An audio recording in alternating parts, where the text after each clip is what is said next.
ধনী পরিবারের বড়দের ঠিক করা বিয়েটা টিকিয়ে রাখতে সাধারণ এক মেয়ে নীলা বাধ্য হলো তার মেধাবী বোনের জায়গা নিতে আর এই ট্রায়াল বিয়েতে বসতে। সে ঘুণাক্ষরেও জানত না যে তার সামনের গম্ভীর ছেলেটি আকাশও একজন প্রতারক। তার আসল পরিচয় হলো সেই সিইওর ছোট ভাই, এক সংগ্রামরত রেস কার ড্রাইভার, যার নিজের বলতে কিছুই ছিল না। আর সেই মেয়েটির পরিচয় গোপন রাখতে চাইছিল। নীলা মরিয়া হয়ে তার বোনের সবকিছু মুখস্থ করতে লাগলো, আর্টিফিশিয়াল ইন্টেলিজেন্স থেকে শুরু করে শিল্পকর্মের মূল্যায়ন পর্যন্ত। এদিকে আকাশও বাধ্য হয়েছিল তার ভাইয়ের অভিনয় করতে, কারণ তার ভাই রেসিং ওয়ার্কশপের যন্ত্রপাতির সাপ্লাই বন্ধ করে দিয়েছিল। তাই ছদ্মবেশে এই বিরক্তিকর বিয়েটা সামলানো ছাড়া তার কোনো উপায় ছিল না। হঠাৎ করেই বাটলার দুটো নোটবুক এনে তাদের বলল একসাথে থাকার সময় একে অপরের সম্পর্কে নিজেদের ধারণাগুলো লিখে রাখতে। বাটলার জানালো যে ট্রায়াল পিরিয়ড শেষে বিয়েটা টিকবে কিনা তা ঠিক করতে এই নোটগুলো খুব কাজে আসবে। এরপর দুই প্রতারক নিজেদের পরিচয় দিতে শুরু করলো, কিন্তু নীলা ভুল করে একটা অ্যান্টিক চায়ের কাপ ভেঙে ফেলল। চায়ের কাপটার দাম একটা স্পোর্টস কারের সমান শুনে নীলা পুরোপুরি দিশেহারা হয়ে পড়ল। সে দূরে কর্মরত তার বোনকে সাহায্যের জন্য ফোন করলো। তার বোন জানালো সে ঠিক একই রকম একটা চায়ের কাপ কিনে দেবে, কিন্তু ফোন রাখার পর নীলা নিজের মৃৎশিল্পের দক্ষতা দিয়ে সেটা নিজেই ঠিক করার সিদ্ধান্ত নিল। শেষমেশ সে ভাঙা টুকরোগুলো দিয়ে শুধু একটা কলমদানিই বানাতে পারল। পরের দিন নীলা প্রথমে নতুন কেনা হুবহু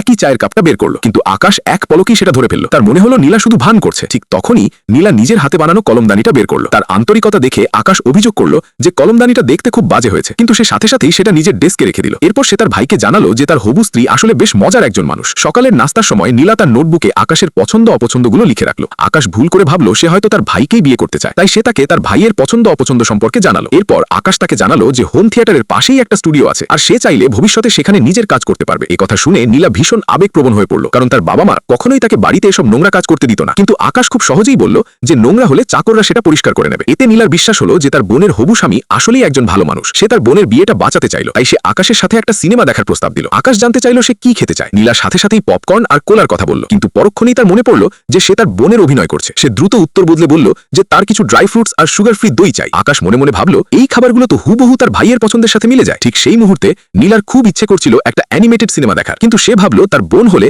নিশ্চিতভাবেই কোনো ডকুমেন্টারি বেছে নিত। আকাশের কাছে এই ধরনের ডকুমেন্টারিগুলো ভীষণ একঘেয়ে লাগতো। মিডিয়া রুমে বসে তারা দুজনেই একসময় অজান্তে ঘুমিয়ে পড়ল। যখন আকাশ দেখল নীলা তার কাঁধে মাথা রেখে ঘুমাচ্ছে, তখন হঠাৎ করেই তার বুকের ধুকপুকানি বেড়ে গেল।